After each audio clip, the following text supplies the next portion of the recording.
Hi, this is Nick from SC3000 Survivors. I thought it might be just fun to show you what goes into making a Megacart. Just check out some of the bits on my desk here. I've got all the parts for a Megacart. Basically turns one of these into one of these. So we've got a few things here. What do we got there? Very important, old man glasses so you can see what you're doing. The old Weller soldering station. Fan-powered fume hood for sucking up the solder fumes, that's pretty important. Whole pile of sockets, some logic chips, got some capacitors, got a pile of resistors.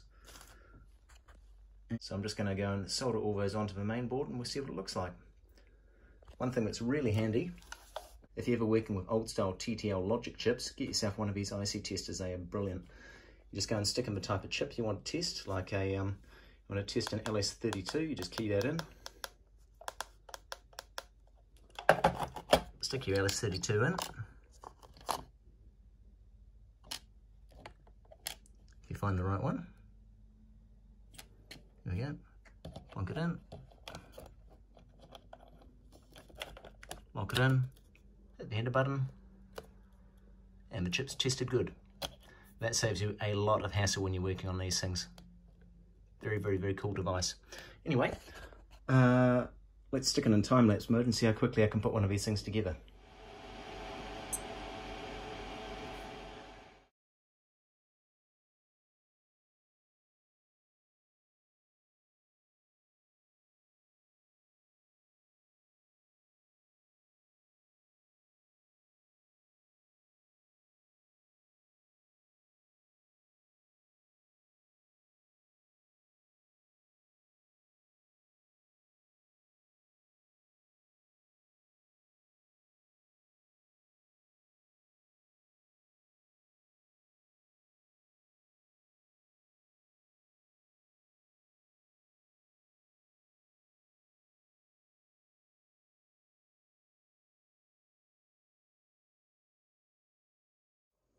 Okay, 19 minutes in, got all the sockets on. Let's go and stick the resistors and capacitors on now.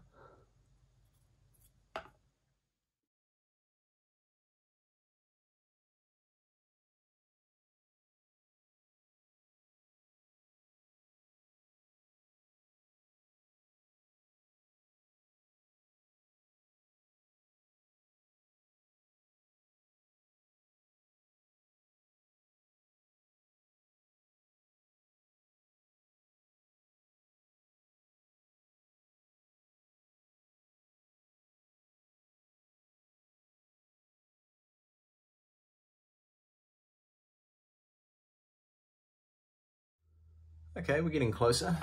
Got most of the pieces on. Just got to put the reset switch on and the jumpers on, and then we can look at starting to stick the ICs in place.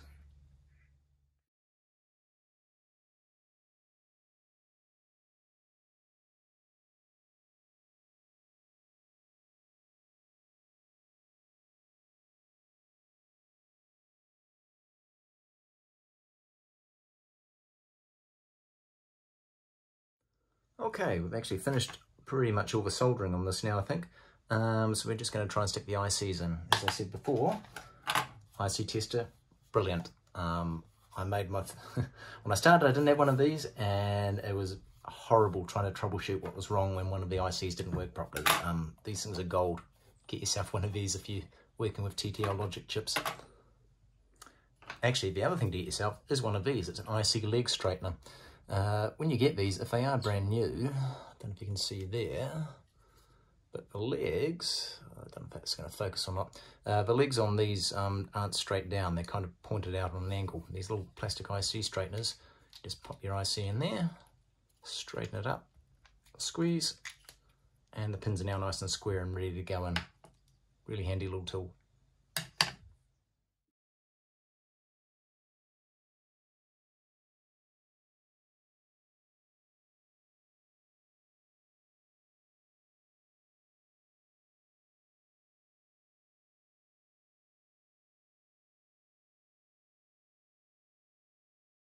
There we go, just under 42 minutes, and it is actually assembled and should work now with a bit of luck. I've just got the test ROMs in here, so we're going to go and stick it on the Sega and the Mark III for a little bit and just see how it performs. Okay, test routine's complete, all works pretty well. So let's try and get it into one of these cases. This is a 3D printed case. I didn't design it. Somebody who bought a Megacart did. Really cool case. 3D printing is awesome, but it is incredibly frustrating. I think I finally got everything dialed in so these print reasonably well, but oh my god, that's a lot of effort. Anyway, so that's a whole pile of stuff you don't see, all the pain and frustration when prints don't stick to the base of a printer and stuff like that. The other thing with this is always have to do a little bit of extra work on these once you're printed to make them actually work. I've got to drill the holes out, I'm going to do a bit of trimming, so let's have a quick look at that.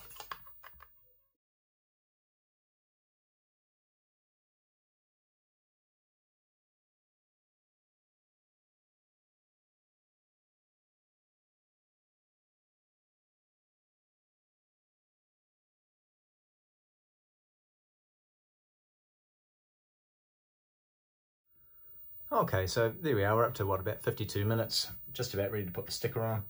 I won't bother showing you all that as well.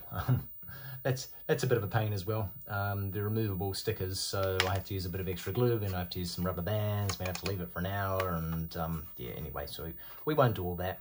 Yeah, just thought you might have been interested to see what it takes to go and assemble a Megacart. There you go.